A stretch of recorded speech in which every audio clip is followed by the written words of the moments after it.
네, 오늘 제목은 악인의 번영에 대한 성도의 자세, 악인의 번영에 대한 성도의 자세입니다.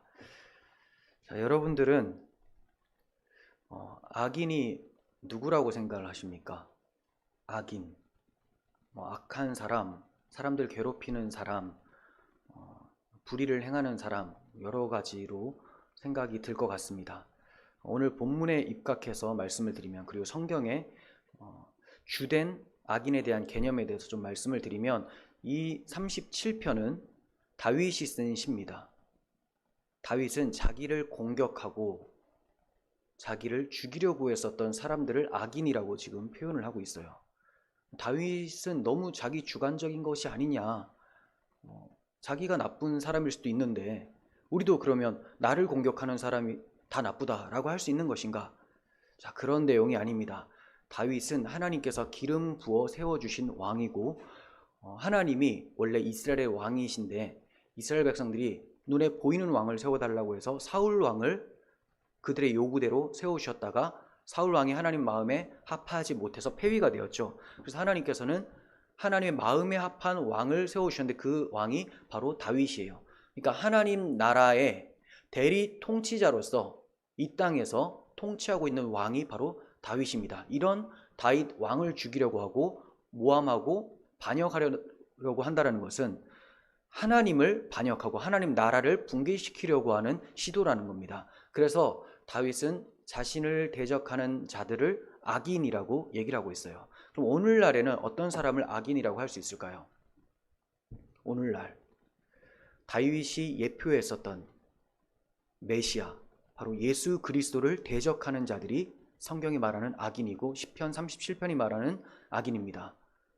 예수 그리스도를 대적한다, 다른 말로 복음을 대적하고 십자가를 대적하는 것, 그리고 십자가를 증거하는 교회를 대적하는 것이 악인입니다. 악인의 개념을 이렇게 잡고 있으셔야 돼요. 가난한 자, 또 연약한 자를 압제하는 지도 계층, 권력 계층, 이런 식으로 나아가서 안 됩니다. 물론 그것도 나쁜 거예요. 그 계층이 나쁜 게 아니고요. 계층으로만 선악을 구별한다면 그건 공산주의 사상에 이미 어느 정도 물들어 있는 상태고요. 이 계층이 무슨 일을 하느냐, 자, 이 계층이 압제를 하고 불의를 행하고 있다. 그러면 그 사람이 왜 악인이 되느냐? 이 사람이 십자가의 도대로 행하지 않았기 때문에, 예수 그리스도를 머리로 하지 않았기 때문에 악인이 되는 거예요. 악인.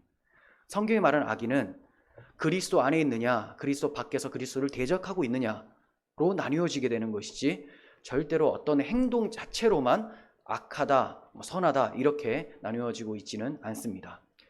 자, 그렇다면 오늘날 악인들이 참 많습니다. 일단 우리 스스로를 질책해 봐야 되겠죠. 교회 안에서 그리스도를 대적하는 세력들도 많아요.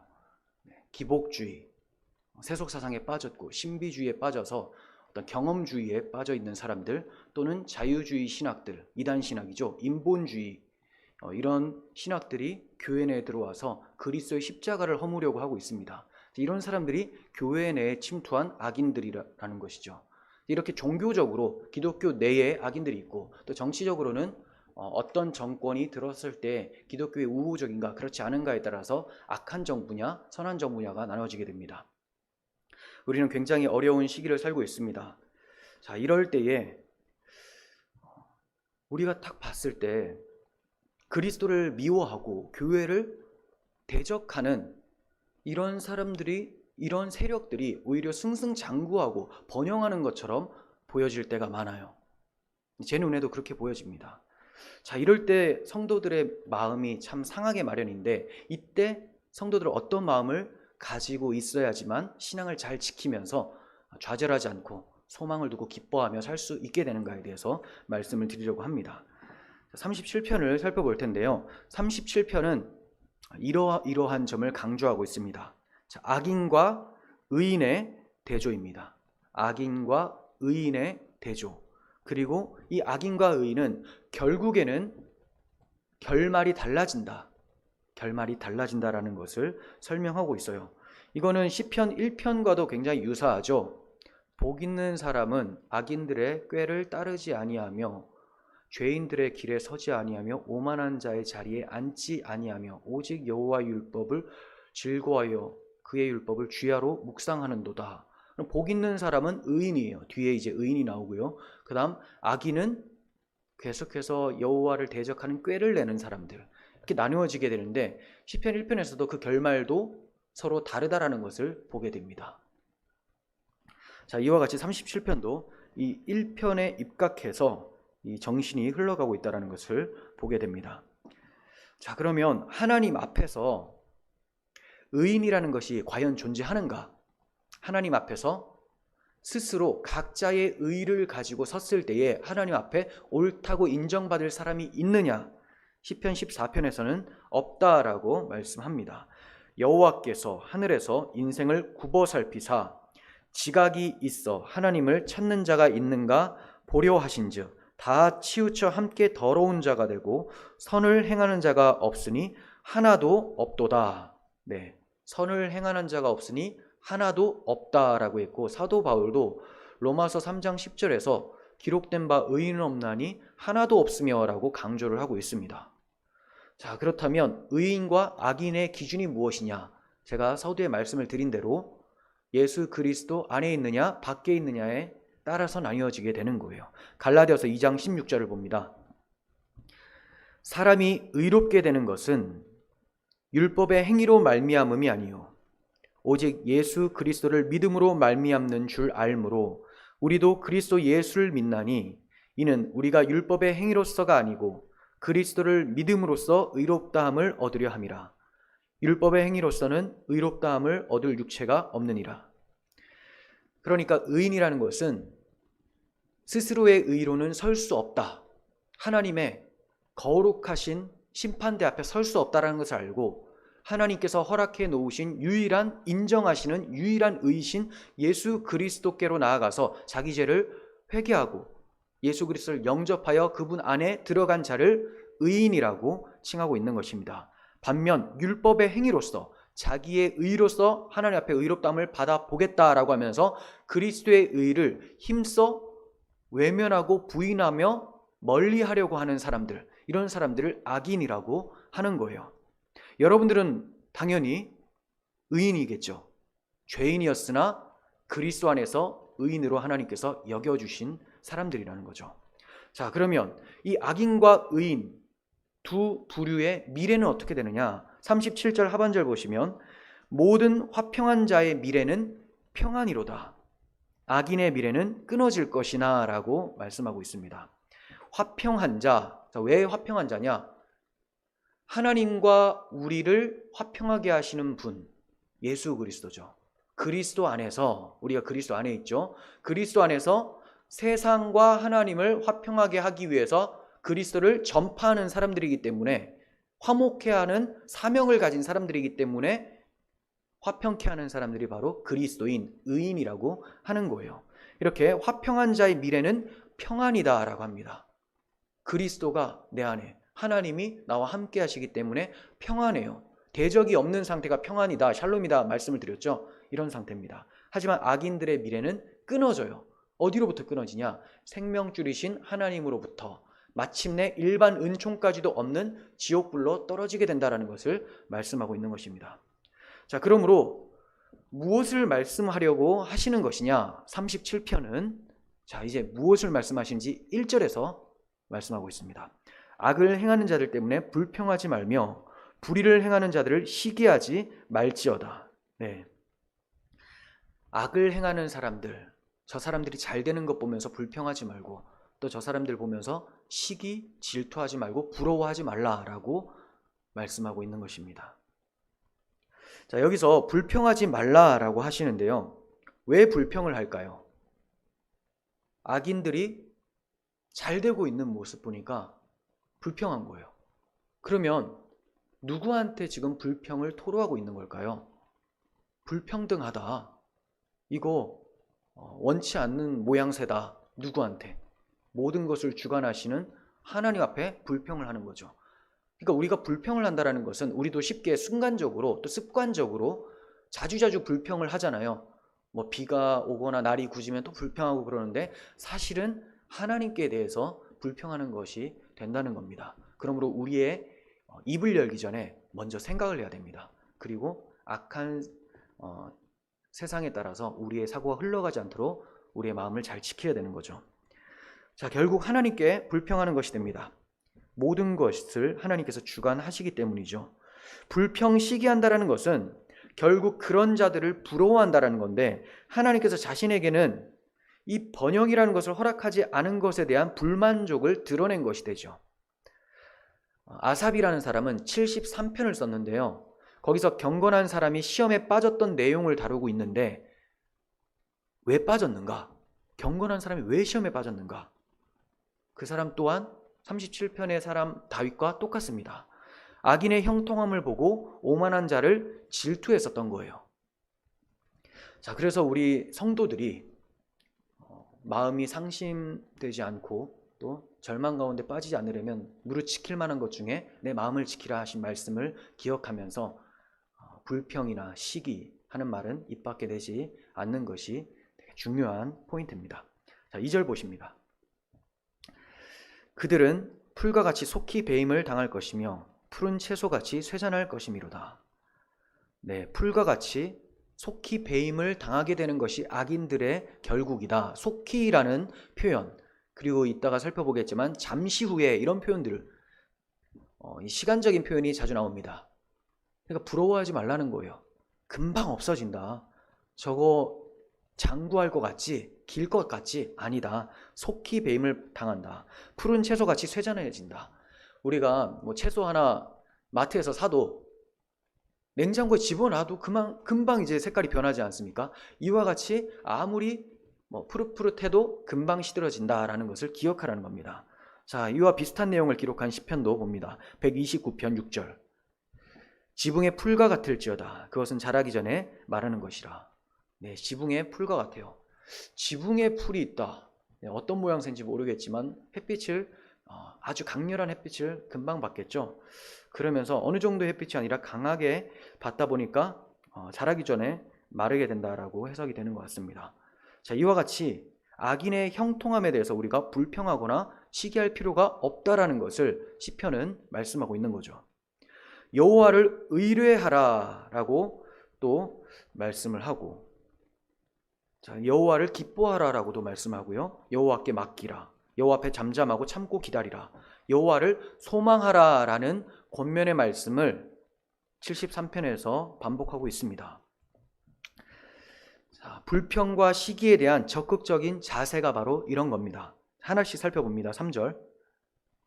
여호와를 의뢰하고 선을 행하라. 땅에 머무는 동안 그의 성실을 먹을거리로 삼을지어다. 여호와를 의뢰하는 것이 뭡니까? 의뢰는 의지한다라는 표현이거든요. 믿음이죠. 여호와를 의지한다라는 것이 믿음입니다. 믿음이 없는 사람은 여호와를 의지하지 않아요. 무언가를 할 때 자기를 의지한다? 자기를 믿고 있는 거고, 여호와를 의지한다면 여호와를 믿고 있는 겁니다. 여러분들이 무슨 일을 할 때마다 다 스스로 다 하려고 한다. 하나님 안 믿는다라는 거죠. 자그마한 일이라도 하나님을 의지한다라는 것은, 그것은 여러분들의 신앙이 아주 올바르다라는 증거입니다. 그리고 이렇게 믿었으면 믿음으로 그치는 것이 아니라 선을 행하고 여호와의 성실을 먹을거리로 삼는 것이라고 말을 합니다. 자, 실천이죠. 선을 행하라. 여호와를 의지했다면 행함이 있어야 되겠죠. 선을 행하라. 그의 성실을 먹을거리로 삼을지어다 라고 합니다. 여기서 성실은 하나님께서 안전을 보장해 주실 것을 즐거워하는 것이라고 해석할 수가 있어요.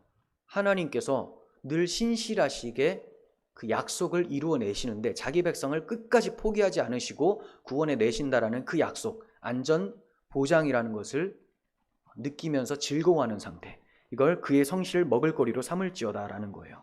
그러니까 우리가 어떤 일을 닥쳤을 때 일이 일비한다면 그것은 여호와의 성실을 먹을거리로 삼지 않고 세상의 것들, 돈이나 명예나 권력, 건강 이런 것들을 먹을거리로 삼다가 이것이 조금만 휘청거리면 넘어지게 되는 것이죠.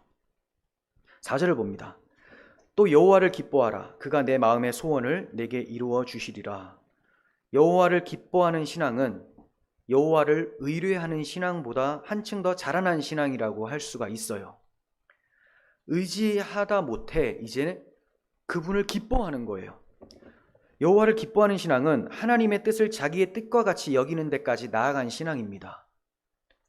여호와께서 하는 모든 일들, 여호와께서 세우신 모든 계획이 다 기쁜 거예요. 여호와 자체를 기뻐하기 때문에 그분이 행하는 모든 것이 나도 기쁩니다. 그분의 뜻이 내 뜻이 되었기 때문에.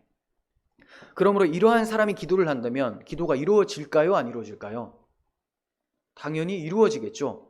여호와의 뜻을 내 뜻으로 삼고 기도를 하니 내가 기도하는 것은 여호와의 뜻이기에 여호와의 뜻은 하나도 땅에 떨어지지 않고 응하게 되는 것입니다.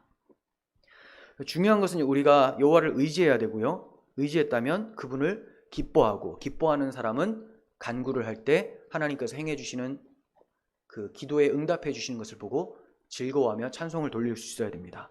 느헤미야 8장 10절에서 여호와를 기뻐하는 것이 너희의 힘이니라 라고 합니다. 성도의 힘은 여호와를 기뻐하는 거예요. 여호와가 기쁘게 느껴지지 않는다, 원망스럽다, 힘을 잃어버립니다. 성도는 여호와만 기뻐할 때 세상을 이길 수 있는 힘을 갖게 되는 거예요. 하박국 3장 17절에서도 하박국이 이런 고백을 하죠. 여호와 때문에만 기뻐한다. 내 주변에 아무것도 없어도 여호와 때문에 기뻐한다. 비록 무화과 나무가 무성치 못하며 포도나무에 열매가 없으며 감람나무에 소출이 없으며 밭에 식물이 없으며 우리의 양이 없으며 외양간에 소가 없을지라도 나는 여호와로 인하여 즐거워하며 구원의 하나님으로 인하여 기뻐하리로다. 여호와로 인하여 즐거워하고 구원의 하나님으로 인하여 기뻐하리로다. 인하여가 되게 중요하죠. 무엇 때문에? 여러분들의 동력이 무엇입니까? 여러분들을 즐겁게 하고 기뻐하는 근원이 무엇입니까? 바로 여호와여야 된다는 거예요. 여호와. 그 외에는 다 우상 숭배를 하는 것이 됩니다. 그러므로 우리가 일평생 살면서 우상 숭배를 단 한 번도 하지 않는 것이라는 것은 거의 불가능한 것 같아요.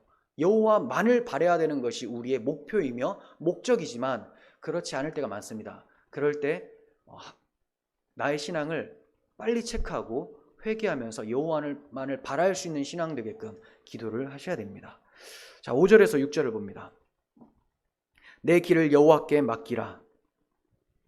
그를 의지하면 그가 이루시고 내 의를 빛같이 나타내시며 내 공의를 정오의 빛같이 하시리로다.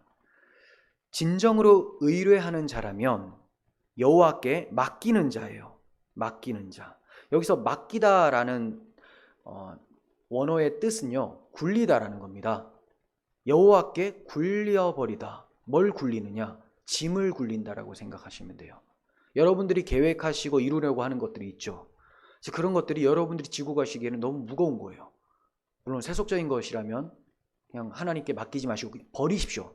땅바닥에 버려두시고 하나님의 뜻, 하나님께서 우리에게 주신 사명들을 이루어가기 위해서 내 삶에 허락해 놓으신 것들이 있잖아요. 이것을 이루기 위해서는 나를 의지해서는 안 된다는 거예요. 여호와께 굴려버려야 되는 거예요. 여러분들이 무거운 짐을 지고 등산을 하면 얼마나 힘들겠습니까? 그런데 우리 뒤에서 우리를 밀어주시는 예수 그리스도께 그것을 굴려버릴 때 그리스도께서 받으시고 넉넉히 지고 가주신다는 겁니다. 우리는 그분과 함께 멍에를 메고 걸어가는 거죠. 자, 맡기는 신앙 상당히 중요합니다. 여호와를 의지하고 기뻐하며 맡기게 되면 어떻게 해주신다고 말씀합니까? 마음의 소원을 이루어 주신다라고 말씀하시죠. 그를 의지하면 그가 이루시고 내 공의를 정오의 빛같이 하시리로다. 즉 합력하여 선을 이루어 주신다라는 뜻입니다. 여호와께 맡기십시오. 그러면 지금 당장에는 여호와께서 이루어 주시지 않는 것처럼 보일지라도 결국은 하나님께서 하나님의 때 가장 완벽한 모습으로 이루어 주신다라는 것을 믿으시길 바랍니다. 우리는 그 때까지도, 이루어지는 때까지도 내가 원하는 때를 생각하게 마련인데 그것 또한 하나님 앞에 대적하는 행위가 되는 거예요. 우리의 주관자, 인생의 주관자가 하나님이시라면 우리의 때도 하나님이 결정한다는 것을 아시고 내어드리십시오. 굴려버리십시오. 7절 상반절, 여호와 앞에 잠잠하고 참고 기다리라 라고 합니다. 네, 악인들이 번영하면서 의인들을 막 박해할 때 일단 여호와 앞에 잠잠하라. 그리고 참고 기다리라 라고 말씀합니다. 킹제임스 흥정역에서는 잠잠하고 라는 단어를 신뢰하고 라고 번역하고 있습니다. 여호와 앞에 여호와를 신뢰하고 참고 기다리라는 거예요. 무엇을 신뢰하는가? 하나님의 뜻을, 하나님의 사랑을, 하나님의 자비와 언약, 하나님의 모든 계획을 신뢰하고 참고 기다리라 라고 말씀하고 있는 겁니다. 참고 기다릴 수 있는 것은 여호와께 맡겼기 때문이죠. 불안해하고 조급해하는 것은 믿지 못한다라는 증거입니다. 예루살렘이 멸망하고 성전이 불에 타버리는 상황 속에서도 예레미야가 어떻게 고백하는지 봅니다. 예레미야 3장 26절, 사람이 여호와의 구원을 바라고 잠잠히 기다림이 좋도다. 혼자 앉아서 잠잠할 것은 주께서 그것을 메우셨습니다. 네, 이게 정말 중요한 신앙입니다. 오늘날 기독교인들은 너무나 호들갑을 떱니다. 제가 지난 시간에도 잠잠히 기다린다는 주제를 놓고 좀 말씀을 드렸는데요. 자, 우리가 잠잠히 기다리는 게 너무 중요합니다. 이것은 바로 믿음을 얘기를 하는 거예요. 내 인생의 주인이 누구냐를 나타내는 표현이 바로 잠잠히 기다리는 겁니다. 무서워서 잠잠히 기다리는 게 아니에요. 하나님보다 앞서 나가지 않으려고 잠잠히 기다리는 것입니다. 여호와의 구원을 바라고 잠잠히 기다림이 좋도다. 예루살렘 성전이 불에 탔어요.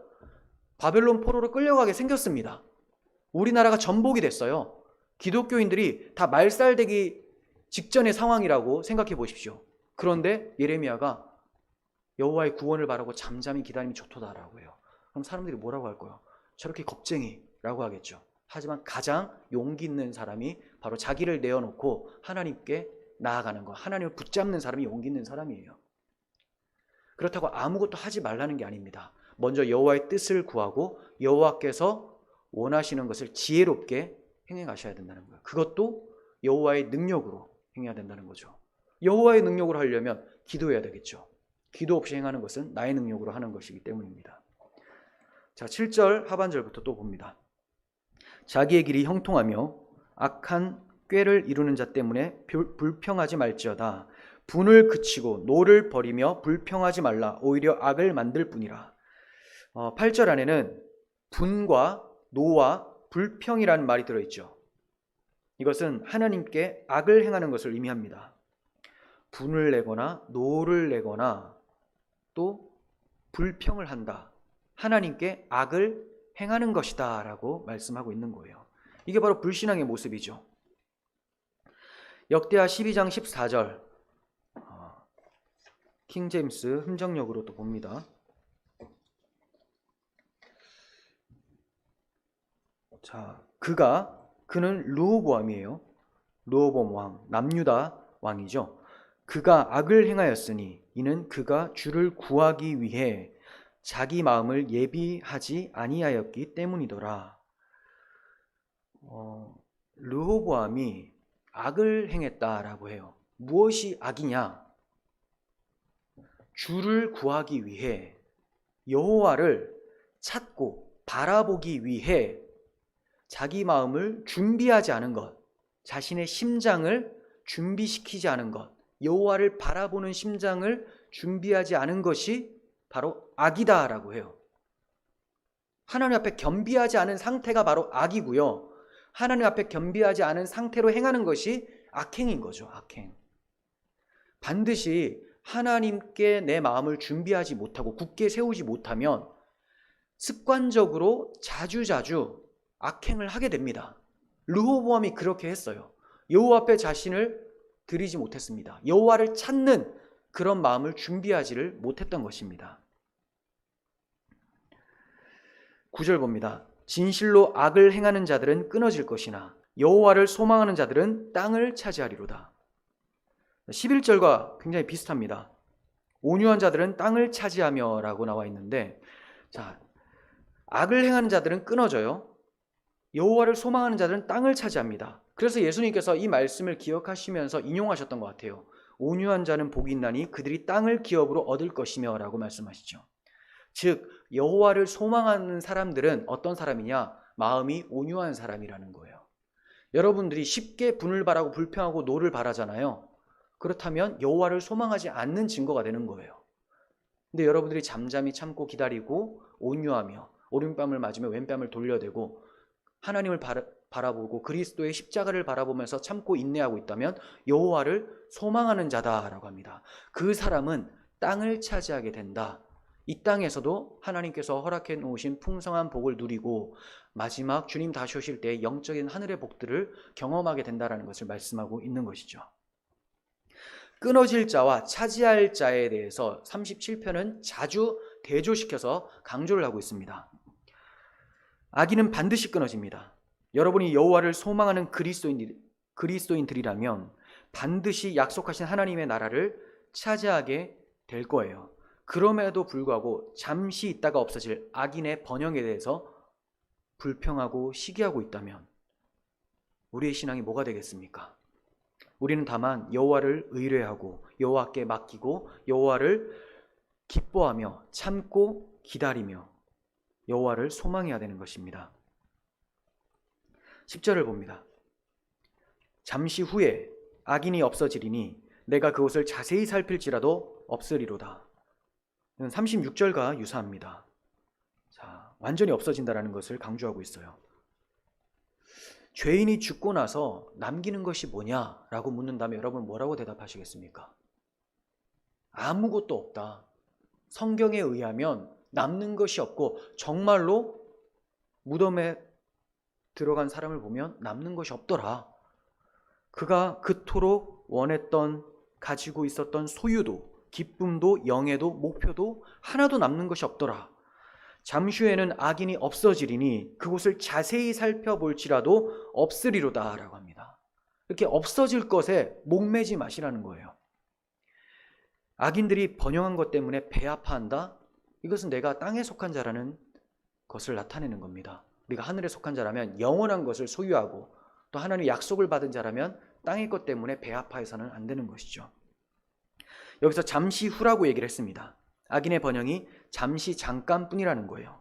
시편 73편 19절에서도 이와 같이 말씀합니다. 그들이 어찌하여 그리 갑자기 황폐되었는가? 놀라울 정도로 그들은 전멸하였나이다. 계시록 18장 10절. 자, 마지막 날에 이렇게 됩니다. 그의 고통을 무서워하여 멀리 서서 이르되 화이또다 화이또다 큰 성 견고한 성 바벨론이여 한 시간에 내 심판이 이르렀다 하리로다. 큰 성, 세상이 볼 때 너무 커요. 너무 아름다워 보이고 강력해 보이고 견고해 보이는데 한 시간에 무너졌도다 라고 말씀하고 있습니다. 한 시간에. 이와는 대조적으로 본문에서 영원하다라는 표현도 자주 등장을 하고 있어요. 영원.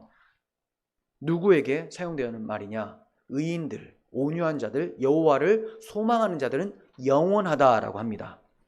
그런데 영원하리라라고 하면서 온유한 자들은 땅을 차지하며 풍성한 화평으로 즐거워하리로다라고 말씀하고 있어요. 온유한 자들은 땅을 차지해요. 그런데 그 사람들이 영원하다고 하죠. 그럼 무엇이 영원한 것이냐? 온유한 자들, 의인들이 가지고 있는 생명이 영원하다. 이걸 영생이라고 하죠. 영생. 그리고 그들의 기업이 영원하다라는 거예요. 영생을 가졌는데 기업은 쇠하여지는 기업이라면 그건 참된 복이 아니겠죠. 나는 영원히 사는데 땅은 계속 쇠하여지고 사라져버립니다. 하나님은 그런 기업을 주시는 게 아니에요. 우리에게 영원한 생명을 주셨다면 하늘의 복은, 우리가 받을 복은 영원한 거라는 거죠.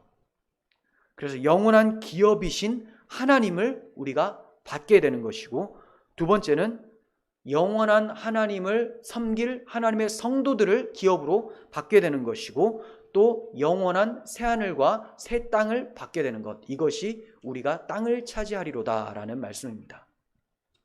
베드로전서 1장 4절에서 우리가 받을 것에 대해서 이렇게 말씀합니다.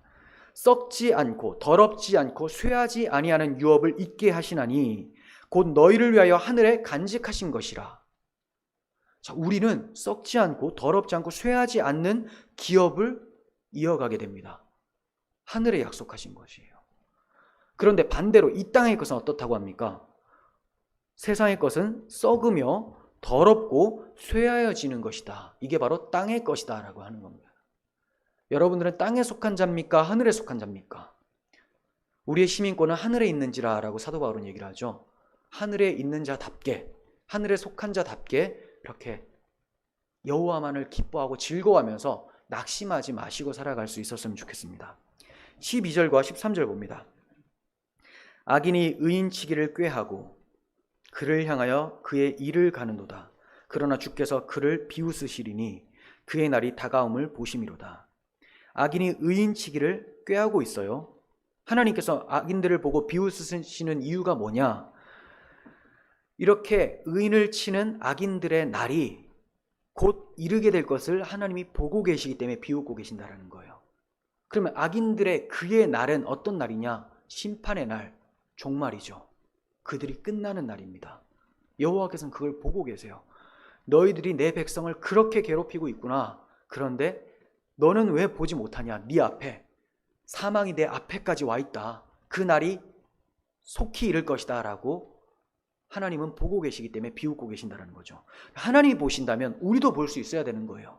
악인들이 우리를 괴롭히고 악인들이 번영한 것 같지만 그들의 날이 멀지 않았다. 그들의 날은 멸망의 날. 또 우리가 바라봐야 되는 날이 있어요. 똑같은 날인데 악인들에게는 멸망의 날이지만 우리들에게는 구원의 날, 땅을 기업으로 영원히 얻게 되는 그날을 바라봐야 된다는 거죠. 그렇다면 우리는 그날이 다가옴을 보면서 하나님을 더욱더 기뻐하며 즐거워하며 세상에서 승리한 자답게 살아갈 수 있게 되는 거예요. 오늘날 기독교인들이 마치 패배자처럼 살아가는 모습, 왜 이런 모습이 나타납니까?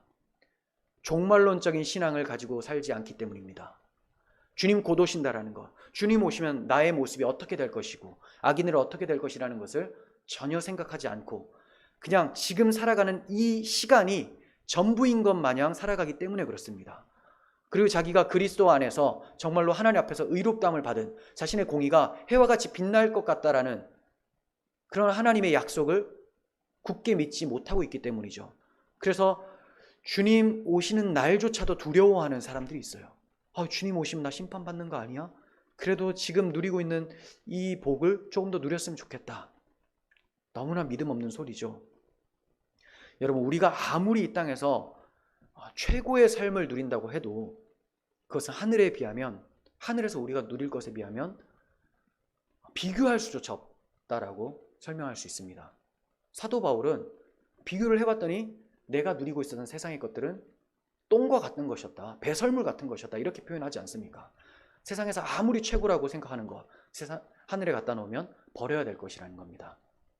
그런 것들에 매이지 마시고 하늘 소망을 두며 살아가셨으면 좋겠어요.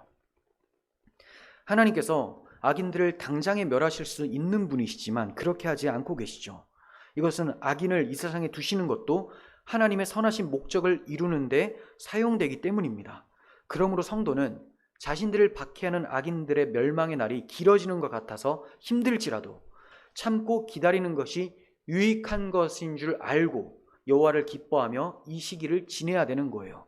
저들이 승승장구하는 그 모습까지도 이게 나한테는 유익이구나라고 여길 수 있어야 됩니다. 악인에게 그의 날은 멸망의 날이지만 하나님을 믿는 자에게는 그의 날이 구원의 날이 됩니다. 그의 날이 다가옴을 바라보면서 소망의 끈을 이어가시길 바랍니다. 자, 이제 좀 넘어가서 18절 봅니다. 한 절 한 절 다 하고 싶지만 너무나 길어질 것 같아서 18절로 바로 넘어갑니다. 여호와께서 온전한 자의 날을 아시나니 그들의 기업은 영원하리로다. 여호와께서 온전한 자라고 말씀하셨는데, 온전한 자, 이 온전한 자가 세상에 있을까요? 하나님 딱 보셨을 때 정말 온전하다, 다른 말로 의인이란 표현이에요. 어떻게 이런 사람이 있을 수 있나? 하나님을 경외하는 사람을 가리켜서 온전한 자라고 하는 거죠. 노아나 또 욥과 같은 사람도 당대의 완전한 자다라고 표현하잖아요. 이거는 그가 정말로 빈틈이 없어서가 아니라 하나님을 경외하고 하나님의 언약을 붙잡고 있었기 때문에 하나님이 완전하고 온전한 자로 봐주신다는 거예요. 이 온전한 자의 나를 아신다라고 해요. 이건 무슨 말이냐? 하나님이 자기를 경외하는 사람들의 날, 인생을 다 알고 계신다, 주관하고 계신다라는 거예요.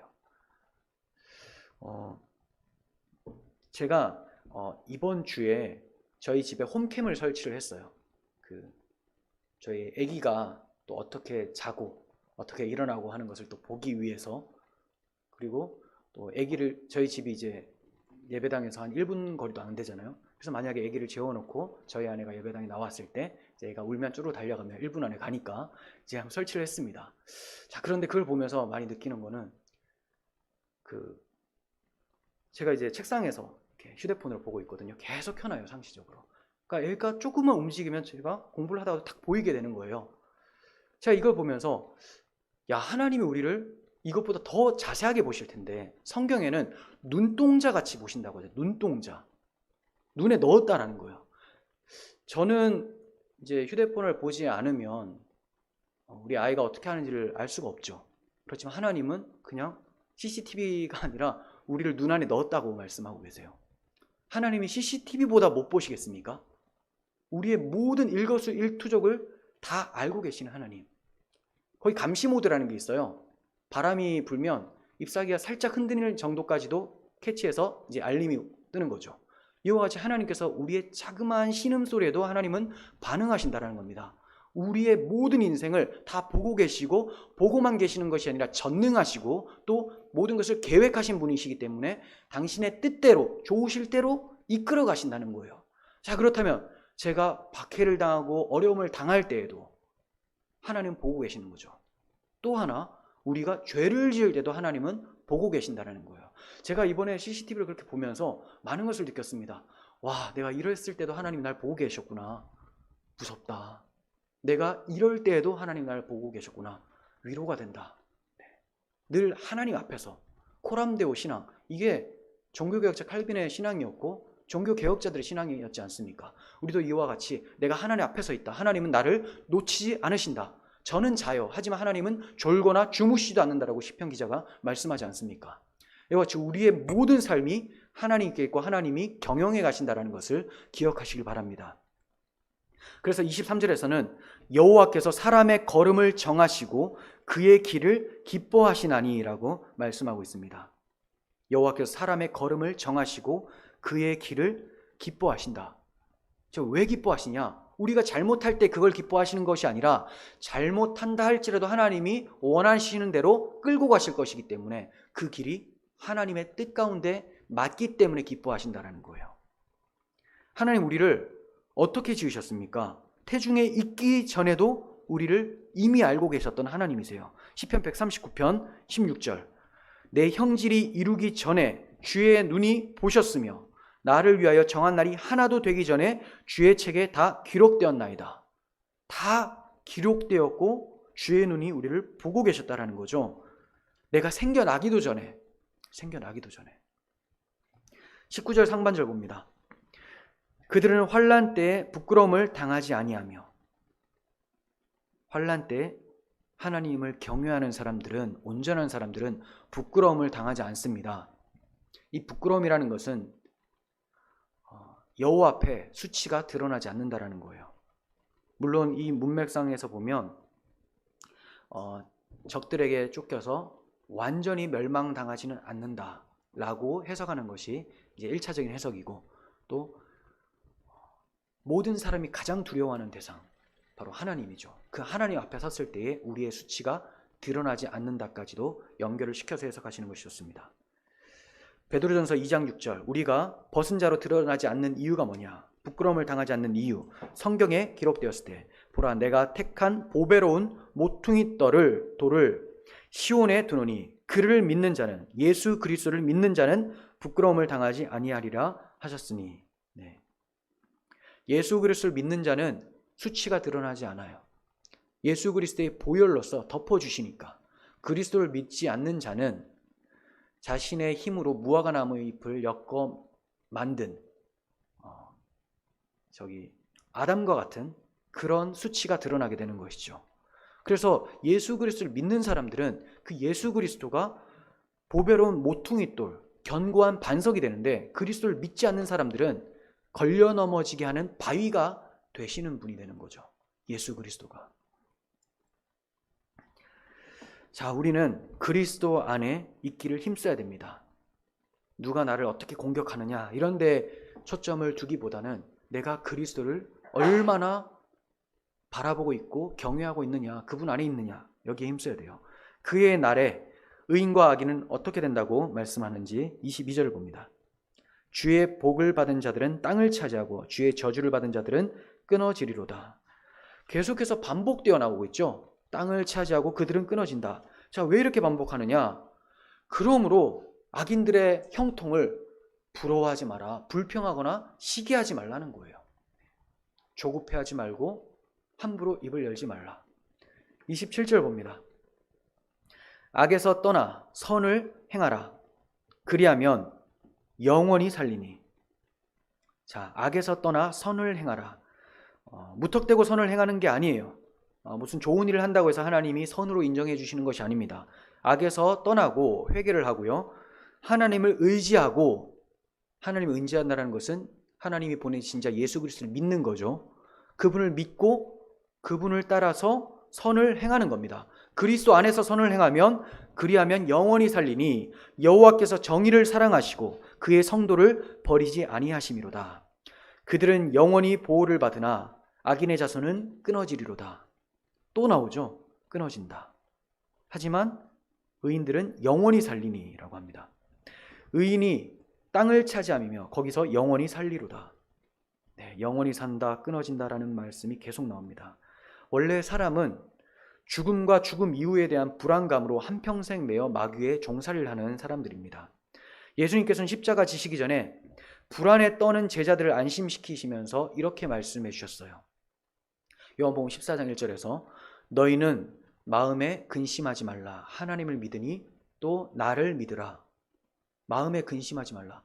예수 그리스도께서 죽으실 거라고 생각하니까 두렵고, 또 자신들도 이제 박해받아 죽게 될 것이라는 것을 알면 두려워지기 마련이죠. 마음에 근심하지 말래요. 죽음 그런 거 두려워하지 마라. 이 끝이 아니다라는 겁니다.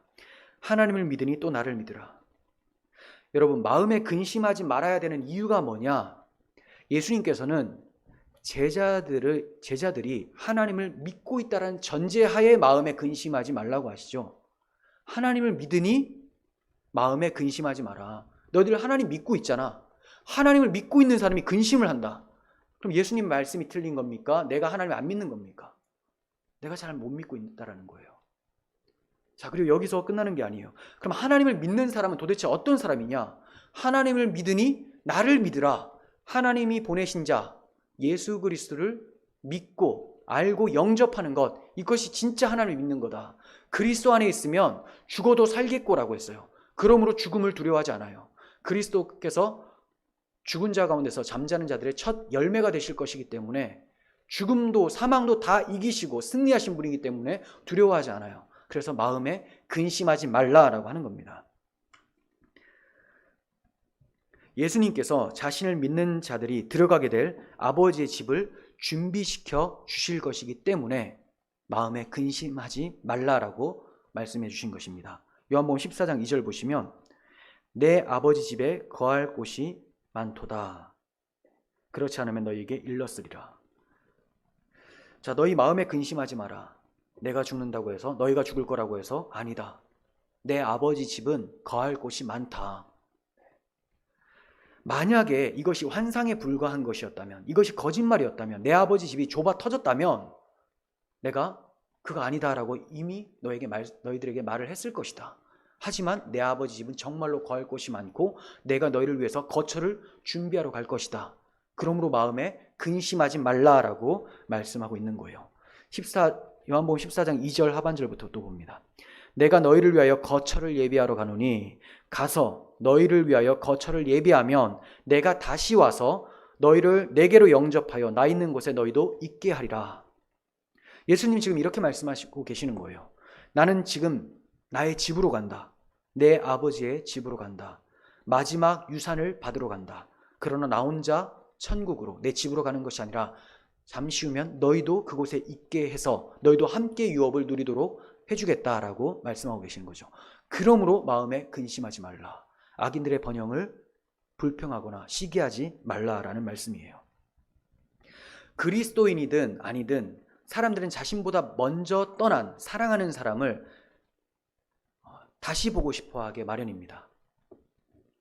그러나 그리스도인은 다른 누구보다도 자신의 구원자 되시고 자기를 죽기까지 사랑하시는 예수 그리스도를 만나기를 가장 소원하는 사람들이죠. 천국에 먼저 가신 아버지, 어머니 그리고 친구들이 무척 보고 싶은 것은 사실입니다. 하지만 그것보다 더 먼저 궁극적으로 내 영혼이 갈망하는 것은 내 아버지 집에 계신 부활하셔서 하나님 보좌 우편에 앉아 계시고 나를 계속해서 응원하시며 이끌어 주시며 사랑해 주신 우리 주 예수 그리스도를 만나기를 소원하는 것, 이것이 바로 성도들의 바램인 거예요. 그런데 예수님께서 우리의 바램대로 약속을 해주셨어요. 정말로 예수님이 그렇게 나 있는 곳에 너희도 있게 해주겠다라고 약속해 주셨습니다. 그러므로 우리가 근심할 필요가 없는 것이죠.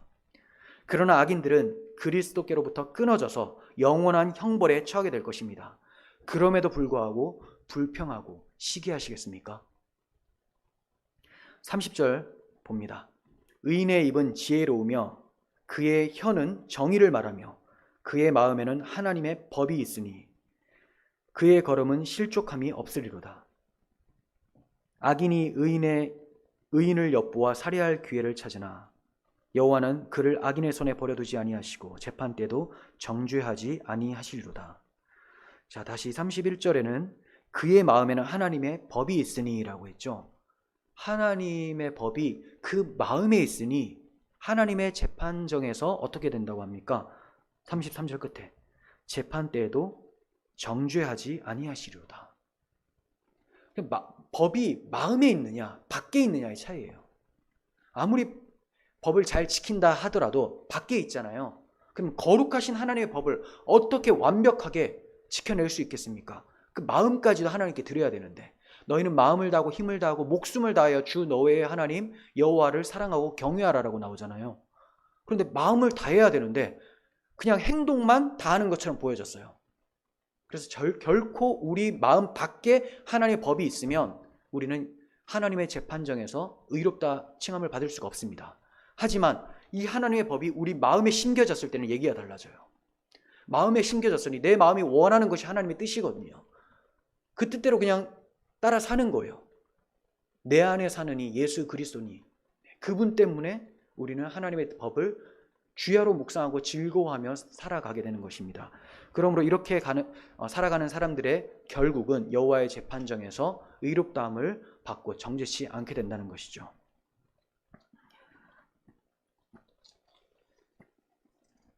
자, 32절 다시 보시면 악인이 의인을 엿보아 살해할 기회를 찾으나 라고 합니다. 악인이 의인을 엿보아 살해할 기회를 찾는다. 먼저는 다윗을 죽이려고 하는 사울과 같은 사람, 또 압살롬과 같은 다윗의 아들이지만 대적이 되었죠. 그리고 사울의 목자장이었던 도액이라는 사람이 있어요. 이름도 참 별로 도액, 토하는 것 같습니다. 도액. 이런 도액이라는 사람인데 이 사람은 여호와의 제사장을 85명이나 죽이고 여자들과 아이들까지 많이 죽였던 아주 악랄한 사람들이었어요. 이런 사람들이 이제 악인들인데 이 사람들이 다윗을 찾아요. 살해할 기회를 늘 엿봅니다. 그런데 다윗은 누구의 예표라고 말씀드렸죠? 우리 주, 세상에서 유일한 의인이신 예수 그리스도의 예표였죠. 유대인들은 의인이신 예수님을 날마다 살해할 기회를 찾았습니다. 그리고 실제로 결국에는 살인을 했어요. 그러나 하나님께서는 예수님을 저들의 손에 버려두지 아니하시고 죽은 자 가운데서 일으켜 세워주시고 그의 무죄하심을 나타내 보여주셨습니다. 하나님의 아들로 선포해 주셨죠. 그러므로 믿음으로 예수 그리스도와 함께 십자가에 못 박히고 그분의 부활에 참여한 신자들은 악인들의 박해에도 마침내 하나님께서 건져주시고 하나님의 심판대에서 의롭다함을 받게 되는 거예요.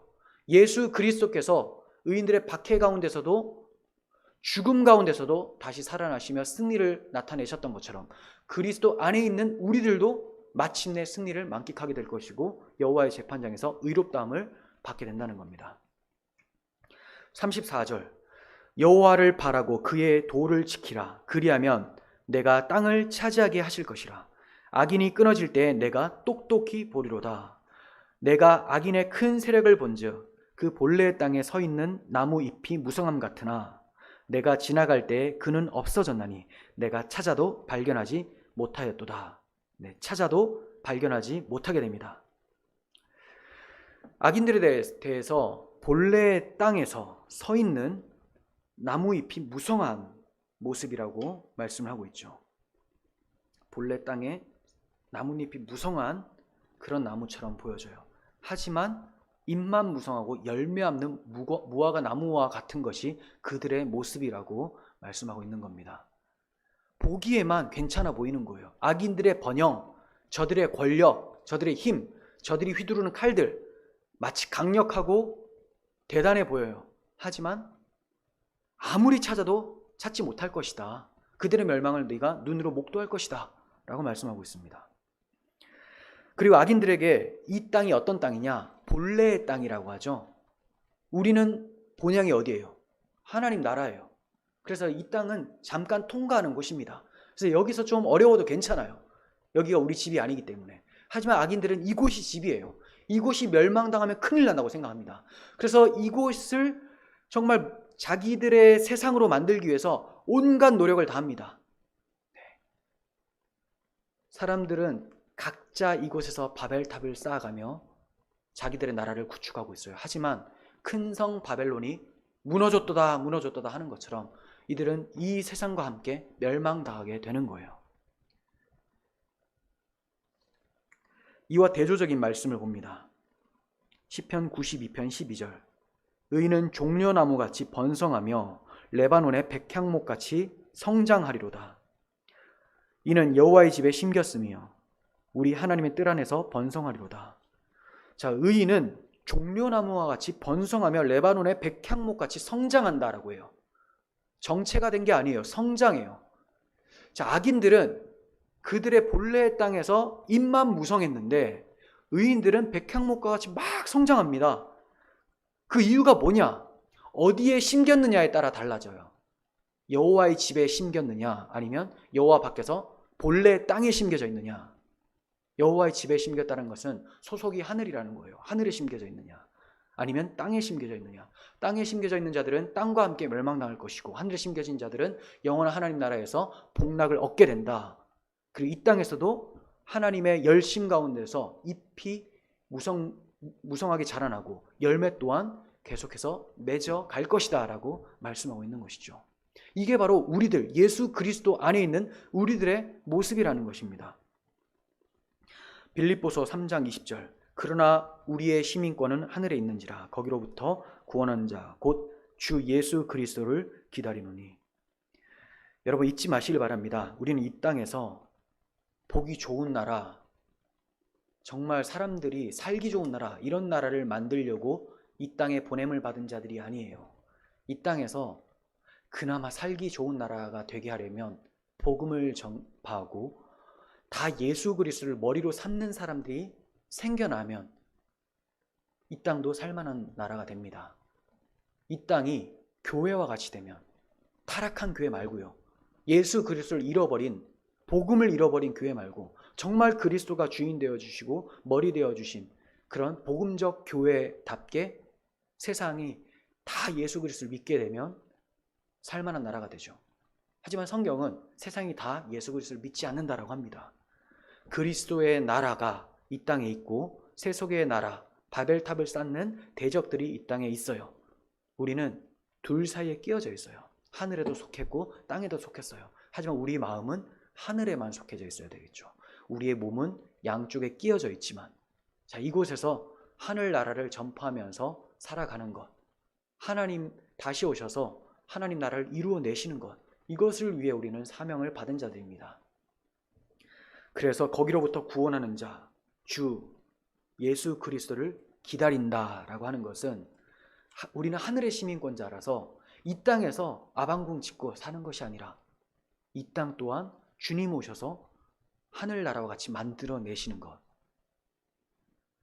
뜻이 하늘에서 이루어진 것처럼 땅에서도 이루어지기를 간절히 바라면서 살아가는 것, 이게 성도의 자세라는 겁니다. 이러한 대조적인 결말에도 불구하고 악인의 번영에 시기하시면서 불평하시겠습니까? 37절. 온전한 사람을 살피고 정직한 자를 볼지어다. 모든 화평한 자의 미래는 평안이로다.